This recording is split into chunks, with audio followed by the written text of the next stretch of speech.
Hello and welcome to the final section on malting barley in this malting and brewing course hosted by the Master Brewers Association of the Americas. And in this last section, I'm going to be talking about malting barley quality, how we work to improve that in our breeding programs.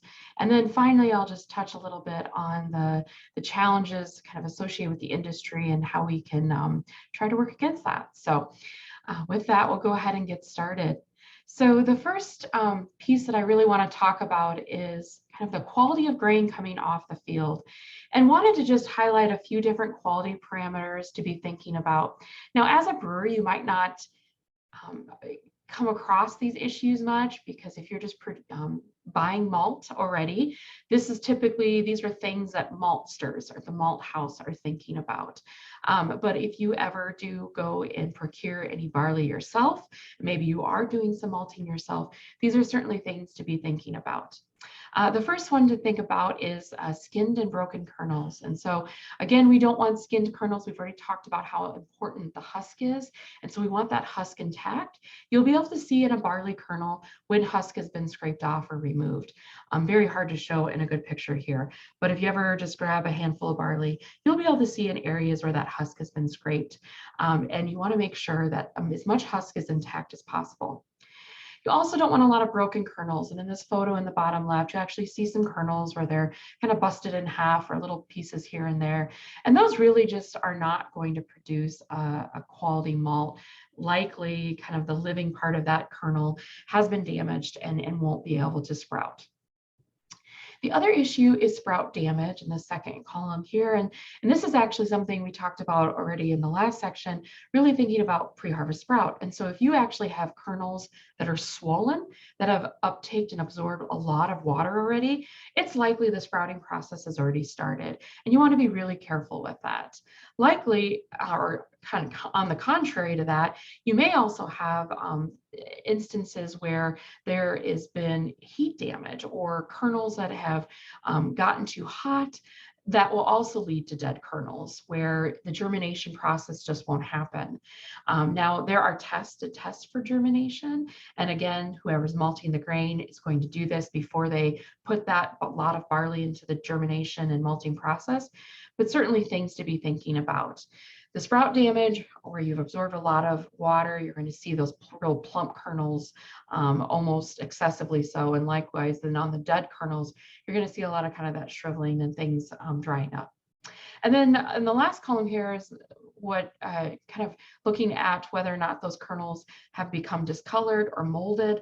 A lot of times this is because of disease, Fusarium head blight. Producing that mycotoxin that we talked about previously is a big issue there. When you start seeing kind of this purple, almost staining of the kernels in here, that's oftentimes because of disease issues. And again, can produce those mycotoxins that are just going to generally lead to a much lower quality barley, but also could produce some off flavors. So certainly barley that you don't want to be accepting into your process. Now, when we start actually looking into the quality of that grain and start testing and analyzing it, I'm going to run through a few slides here of what quality parameters we are really looking at. And again, this is about the actual quality of the grain. This is before it's produced into malt. These are parameters that you want to understand very well first, because if these parameters are not fitting kind of within spec, then likely it's not going to produce good malt. We talked about protein in the last section, and specifically how it related to our fertility program and how much nitrogen we applied. And I said that we wanted to be really careful that we were kind of hitting our target. And that target for barley and actually malt protein as well is around 10 to 12.5%. If that protein is too low, then the enzyme action is just too low and will actually be really poor nutrition for yeast, because yeast needs to be able to feed off that. But if you have too high of protein, then often that's going to lead to lower extract and also create some haze in the beer, and not the good kind of haze. So that's barley and malt protein. And this unit here in the bottom right-hand corner picture is actually an NIR, near infrared machine, which is actually testing both protein and moisture. Not every brewery is going to have one of these units. They're quite expensive to acquire and then to also maintain and keep calibrated. But again, anybody that's bringing barley in that's going to be turning that into malt will be testing this ahead of time. Germination is another extremely important critical element to be testing early on. And as we showed in the last slide, when you get grain that's gotten too wet or too hot, oftentimes you kill the germ, and so to speak, where we've killed the barley kernel and it can no longer produce that plant. We really need to make sure that it does, the barley does have good germination. And if you test germination right after harvest, you may find that it's a little bit lower, and that's because maybe it's a more dormant grain and needs some time kind of in storage before that germination number is improved.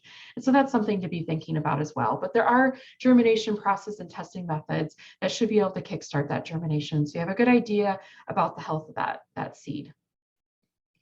If you have a good uniform germination, that's going to lead then to good uniform growth during malting, which is extremely important for modification. But if you have low germination, that will definitely lead to poor modification. Modification you'll learn about in the malting part of this is really where we have that conversion happening in the kernel that's going to ultimately make those sugars and alcohol. And so if you have poor modification, you're going to have likely high viscosity and friability, low extract, and then just low yields in the brewing process. The next thing we want to look at is kernel plumpness. Again, kernel plumpness is something that's highly impacted not only by moisture, but also the amount of nitrogen fertilizer that's given to that barley plant. And so we do want a nice plump kernel. That's something we do test and screen for. And in the corner here is actually a picture of a tool that we use to screen the barley so that we understand what the sizes are. We want barley to be plump, again, to have good extracting yield. However, thin barley really will lead to unsuitable conditions for malting. Typically, thin barley also means that there's maybe high protein, because thin barley typically means that you've maybe had some drought conditions. But when you've got that nice uniform plump barley, you really will typically then have higher extract and yield. Another parameter to be looking at is moisture. You really want this below 13.5%, and really the optimum level is 12.5%. If moisture kind of builds up in that barley kernel, not only can that lead to significant quality issues, but it can also lead to hot spots in the bin. If you get water, if you have a lot of moisture in the crop, it actually produces heat. And if it gets too hot, it can actually kill the germination of that seed, and actually can become actually quite dangerous in the bin. Moisture also will, of course, increase mold damage, but also could attract insects. So another thing that you certainly want to avoid. And high moisture barley will eventually lose germination. And again, be very careful when you're drying down barley to make sure that you're adding air and only heat that's below 100 degrees Fahrenheit so that you don't kill that germ. And so those are really the quality parameters of the grain of the barley. And I just wanted to touch a little bit on the barley breeding programs that are out there in the US, what they're looking at in terms of making improvements to barley.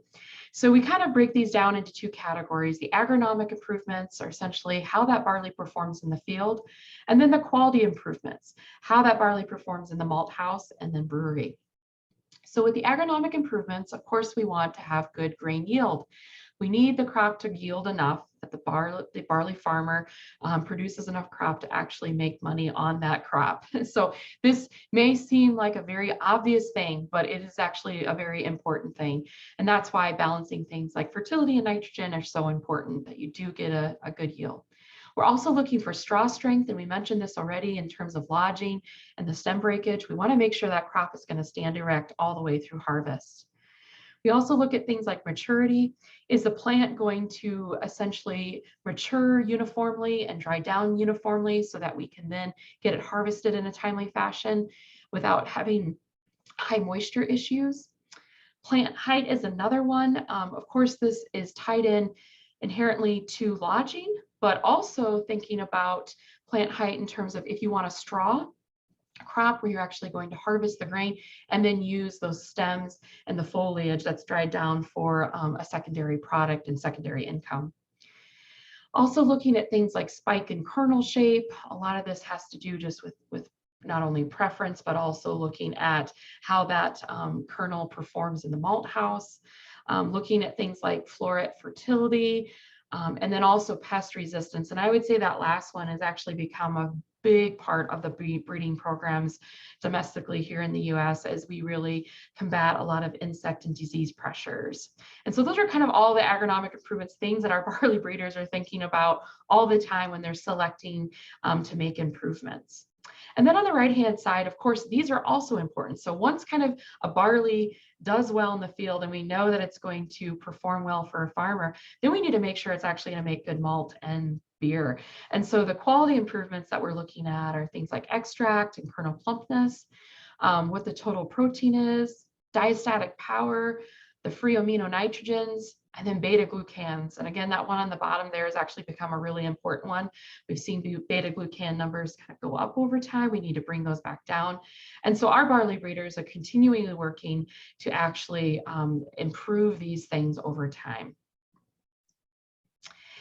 I just wanted to kind of provide a summary too of our barley breeding programs and kind of the trajectory that they're on. We are really focusing now, and I've mentioned this already, on the 2 rows, really have kind of walked away from the 6 rows for the most part, specifically in our malting breeding programs. Of course, in the feed barley and other uses, there are still 6 rows, but for the malting industry, we're predominantly looking at 2 rows, and specifically 2 rows that do really well in all malt beers, and then even looking at ones that are GN null. And so that relates to varieties that can be used for distilling. We're also looking at a shift, and I mentioned this previously, looking towards winter types and hopefully being able to get more barley varieties that are suitable and winter hardy. Again, lowering those beta glucans and also looking at how we can build more resistance to pests and disease. Also, we need to be looking at resilience to abiotic stresses.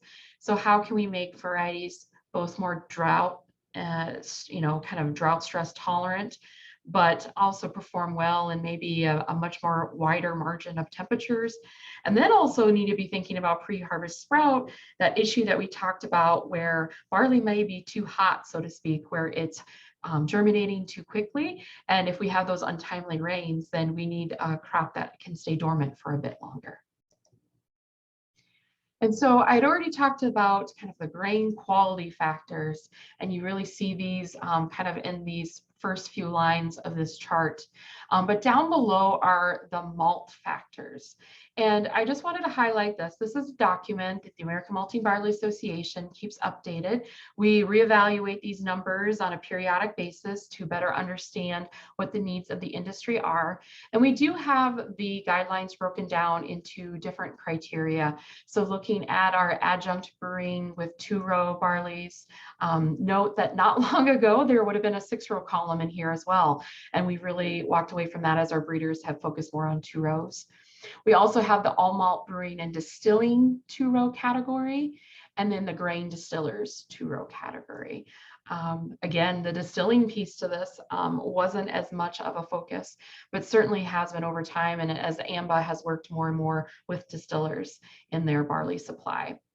So a lot of numbers here to look at, and what the take home note here is there is likely going to be a COA with your malt, certificate of analysis. And what you should be doing is looking at that COA and comparing that against what these parameters are. Now, I'm not saying you have to reject a malt if it's not in line with these numbers, but over time, you need to understand your processes and what numbers and targets you need to be hitting. These are just guidelines, and specifically guidelines that we use with our malting barley breeders to make sure that they're hitting these targets. But it's a nice resource for you as well in the brewery or the malt house or the distillery to kind of look at where are the industry standards for these various specifications. And we could do a whole presentation on just malt quality. I know this will be touched on further in the malting portion of this course, but certainly this is something, if you want to reach out and learn more about, I highly recommend you do that, and because there's a lot to unpack here, certainly. All right, so I want to talk a little bit about the process and how we get better varieties to you all. So the American Malting Barley Association, again, AMBA, has something called the Quality Evaluation Program. And I think of this as like the pipeline of getting new varieties from a breeder to the field, in the barley field, for you then to have malted and in your beer. We have a two-step process, which we call the pilot and plant scale program, that's used to identify those new varieties of interest.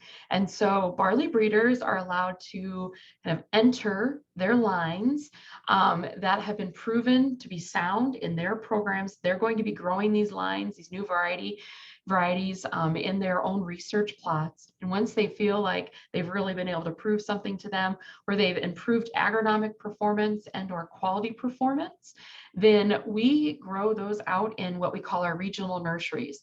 And we have different nurseries because obviously we have different barley regions and also different barley types. So we actually have a Western nursery that's looking at both winter and then spring types. We have two separate nurseries for that.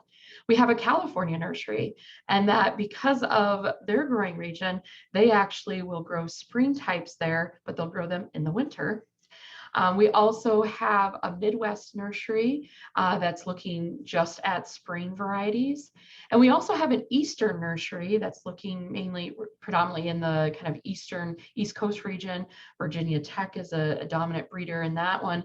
And those are all winter varieties. So we have all these nurseries that are going to grow all these different lines. And there's a lot of steps in between that I won't bore you with, but essentially what we'll do then is, as we get those, grow those barley lines out and get the grain in, we will go through very rigorous testing, both for grain quality and then do malt analysis. And this program is supported by all of our industry members at AMBA. And so they're doing really this honorable work of getting these varieties to you. And we have an excellent partnership with the Cereal Crops Research Unit in Madison. This is just a picture of the outside of that wonderful facility. And we help secure funding for them, and they do a lot of hard work to get funding as well to help this program along, because they do a lot of the analysis for us.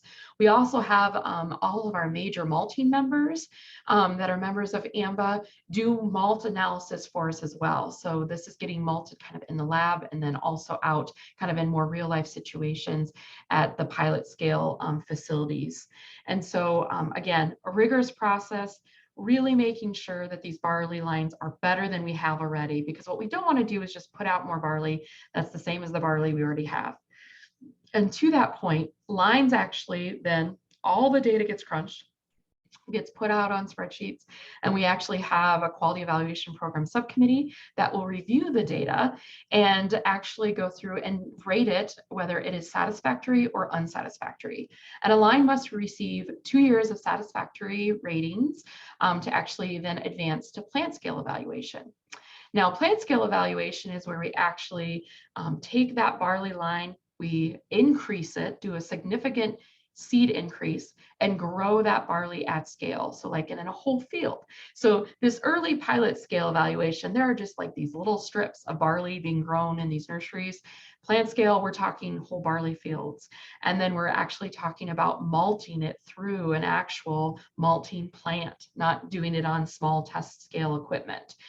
And so if it is then, runs through that plant scale malting process well, it could get picked up by a brewer. If the brewer really likes working with it, then we can actually make recommendations based on that new line. But what's noteworthy is this takes time, and I'll touch on that a little bit.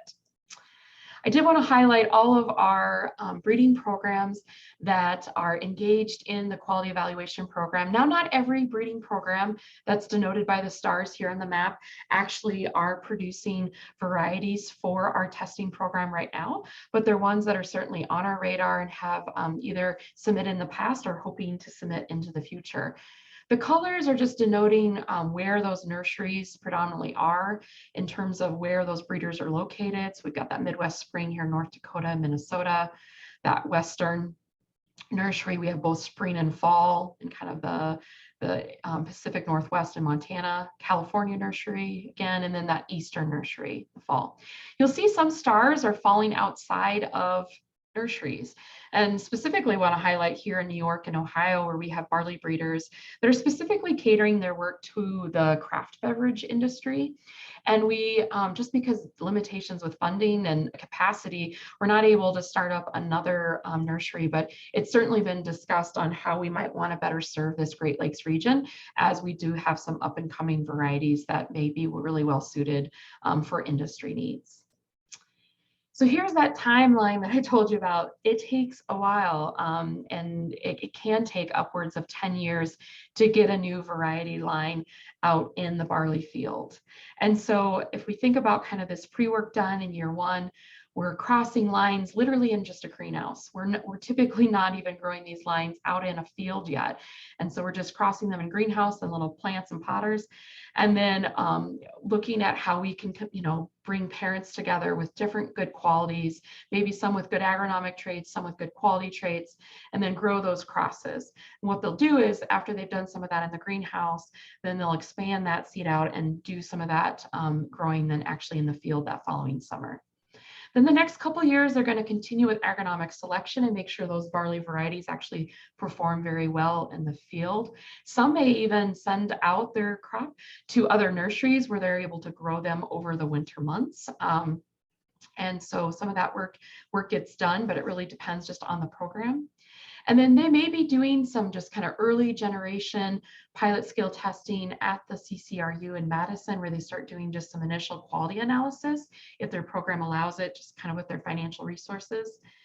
And then maybe by the fifth year, you're starting to look at doing some advanced yield trials and start doing that at multiple locations, because that is something that is certainly required. It's one thing if it performs very well in your backyard, but you want that barley variety to be able to perform in multiple locations throughout your region. And so we do recommend and require that as a part of our quality evaluation program. So then kind of in the subsequent years, 6 through 9, you're going to be doing a lot of that work at those regional nurseries, like I mentioned before. But this is also typically where that variety is entering our pilot scale trial. And then hopefully in those years 8 and 9, it might be successful enough to be in plant scale testing. And so that's how a variety gets from point A to point B. And I really wanted to highlight this because in an era where we're facing such significant stressors to our barley crop, and we're also having significant challenges with climate, the problems that we're having now and that we're discovering now, it takes a long time to develop a variety that can actually solve that problem or be resistant to that pest or be able to overcome that challenge. Now, that's why it's really important for all of these breeders to be doing this important work and be able to screen and understand kind of the genetic makeup of our varieties. And so that when a problem does arise, they might already have some plant material they can pick up and run with. But barley is not a GMO or a genetic modified organism crop, or some people would call genetic engineered. And so GMO crops can actually be very rapidly transformed and new varieties can be produced rather quickly. But as I mentioned previously, I believe in section 1, I said that barley is really a public sector crop, and there's not a lot of private industry investment in developing new varieties, kind of in that kind of GMO sense. And so that's why our industry is just a little bit slower at getting new varieties out. And so that's just something to consider, that it makes our crop a little less competitive because it does take a bit longer to get those new varieties up and running. But if you want to learn a little bit more about barley breeding, where we're at now, and then also where we could be going in the future with technologies like gene editing or CRISPR, which I'm sure many of you have heard before, I would really recommend going out to access a webinar that AMBA put out in 2022, and the webinar does provide a good overview of the different biotechnology tools in the toolbox, including genetic modification and also gene editing. So if you want to learn more about that, go ahead and visit our website. There's a link in the notes section for the slides, and I would really encourage you to view that webinar, and there was a really good robust Q&A session during that as well. All right, so now I'm going to wrap out this last section talking about supply challenges to malting barley. I kind of talked a little bit already about the Canadian crop and varieties and where production has gone at the beginning, but now I'm just going to really stay hyper-focused here domestically in the US, where we're at with production. So this first slide here is showing barley acreage, and this is showing over the course of the last 100 years. The gray line is representing barley acres planted versus that gold line barley acres harvested. And those stay pretty consistent up and down over the years. But certainly what is significant here is seeing the drastic decline in barley acreage, especially since the 80s. So there was a lot of kind of just erratic behavior of the acreage over time from the 20s into the 80s, which really went up and down for various reasons. But we really saw in the mid 80s then a pretty steady and rapid decline in acreage where we're at now, where we're typically only seeing about 3 million acres of barley planted and harvested each year. Now, one bright side is that even though our production in terms of acreage has declined, our yield is increasing. So despite the fact that our production has gone down, our yield has been going up. And so we can do more with less acreage, but even with great yields, it's not been enough to really catch up the years that we've been struggling. I will also note too, this really sharp decline here was 1988, I believe, the last most significant drought that really impacted the barley. And I will say that the drought that we just came out of in 2021 was actually very reminiscent of the same conditions we had in 1988. So despite seeing this like drastic yield drop in the late 80s, we saw it in 21 as well, but not as extreme. And again, that's because we've improved our management, our production and varieties of barley.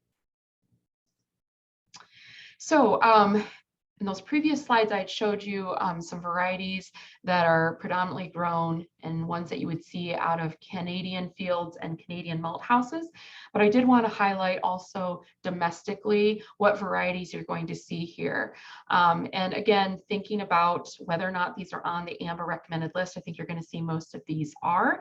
But that recommended list is a good reference point. Again, you can access that at our website to just see, you know, kind of the dominance of these varieties being grown. We actually do barley surveys every year where we actually show where these barleys are grown and kind of at what rate. And so that these charts here are actually pulled from there. And so this is the Midwest contracted barley acreage. I think I failed to mention, and maybe you know this already, that predominantly all the malting barley is under contract. So there's not a lot of open spot market barley that we would call where you can just say, hey, call up the elevator and say, I want to buy some barley, because virtually all the malting barley, again, very specific to malt, not grain barley or food barley, but malting barley is already under contract. And so every year, malting and brewing facilities are contracting acreage. And that's where we get our information on these varieties. So this is what it looks like in the Midwest. AEC Synergy is the predominantly grown variety, followed thereafter with ND Genesis, Tradition, Explore, and then some others that kind of come in there at the end. There's certainly some varieties that just have gone out of favor over time, kind of age out, and then you get some new ones coming in. And so it's kind of fun to watch how these varieties evolve over time. Wested contracted acreage in Colorado, Idaho, Montana, Washington, and Wyoming. There's actually a much bigger distribution, and actually other varieties makes up the largest portion. So kind of a trickling of many. But ABI Voyager, which is an Anheuser-Busch or AB InBev variety, is kind of your leader there. AC Metcalf, and then Bill Coors 100 is Molson Coors variety, CDC Copeland, and then some others fall in behind that. So why has barley acreage declined? I've got some just examples here of things that have happened over the years that have led to our acreage decreasing significantly, and specifically since the mid 80s. So first of all, we've really actually had a static demand. And so domestically here in the US, we just haven't really needed a lot more barley. So as we've improved barley and had better yields, we've actually needed less acreage. We've also been really limited on our barley and malt exports. Not that there's been something maybe significant to point to and how those exports have diminished, but that's just not been a very robust market for us. And so really that has led to kind of initially that decline in barley acreage. We've also seen a decline in feed use, and this kind of hits us from a couple different ways. So of course, just overall barley acreage.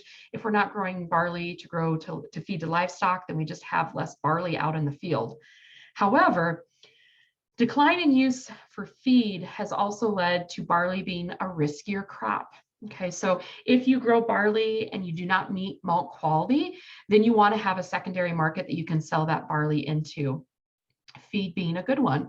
You won't make as much money as you would malt, but at least it's something.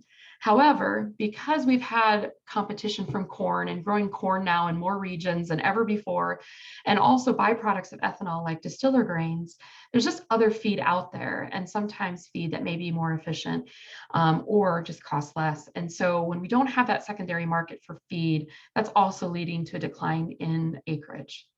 We've also had very static and limited use in the food industry, which is really a bummer because actually barley has an FDA heart healthy claim. And so it's actually a very good grain crop to consume as a human, has very good attributes, but it just hasn't caught on in the marketplace. And so we really haven't seen any kind of growth of acreage due to food use.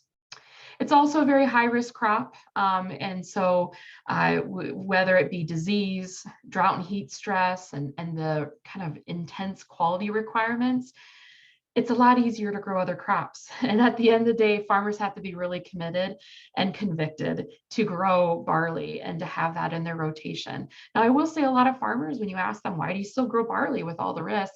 They'll say because they like to have it in their rotation. Or like I mentioned previously, there's farmers in North Dakota that say, hey, on my saline soils, that's about, all I can grow. And so there are niche opportunities for barley, but generally it's a risky crop. And in times when the markets are so volatile, sometimes farmers are going to choose to grow something else. We also have just general competition again, and this kind of links to everything else, is that corn and soy and even canola now all have much greater investment from private industry. And so there's a lot of private seed companies investing money to make better varieties, better kind of management strategies, different tools in the toolbox, whether it be GMO or just different chemical inputs that make that crop better. And so that's just leading to, again, barley not being super attractive and other crops being more attractive. And so that's why, again, we have seen a decline in acreage over time. And it's going to take some significant shifts to turn that around to really see growth in acreage. And this is just a good picture of why, again, we are challenged with barley, is that there's just other crops to grow. And this beautiful landscape of Wisconsin shows both soybeans and corn growing in the field together. And this is an region that you would have likely seen barley once upon a time, and we just don't see it much anymore. So one other piece that I wanted to mention that impacts, and I can't say necessarily that it's impacted our acreage as drastically as some of those other things we've looked at, but this is why it's really important to be engaged in kind of federal farm and ag policy, because it does have an impact on barley, good and bad. And so these are things that we need to keep our eye on, and we do as an industry to make sure that it's providing kind of a favorable environment for barley production. In the mid 80s and early 90s, really kind of federal farm policy really changed in the way that they were kind of using payments or subsidy programs. And this really has changed the way that barley then is incentivized or not. And then in the mid 1990s, really the Freedom to Farm program resulted in kind of those payments then being uncoupled to production, no longer being tied to production. And all of these things kind of led to, again, maybe some environments where barley just wasn't as favored. And then comes the ethanol mandates, which really allowed for an expanded corn crop, also led to those distiller grains. And so there was all of a sudden this secondary feed market that was kind of gobbling up opportunities for barley. But then finally, too, crop insurance. Crop insurance is something, it's a very important tool for risk management for farmers. Without it, really it's hard to thrive and survive. And so crop insurance is another thing that we must really keep our eye on, both good and bad, for barley farmers to make sure that they have products available to them. I'm kind of just touching on a lot of little things here. Not everybody's going to get super hyped up about farm policy, but certainly if this is an area that you have interest in, we actually have an ag policy committee within AMBA in our membership that are looking at these topics. And so if you ever have questions specifically about how to advocate for sound farm policy or to become more active in that, certainly reach out to us and we can get you connected. So my final slide, I just want to put out to everyone, and when I first introduced myself, I said that I was also the Executive Secretary of the National Barley Improvement Committee. And as I said, that group really is out there to support federal funding for barley research.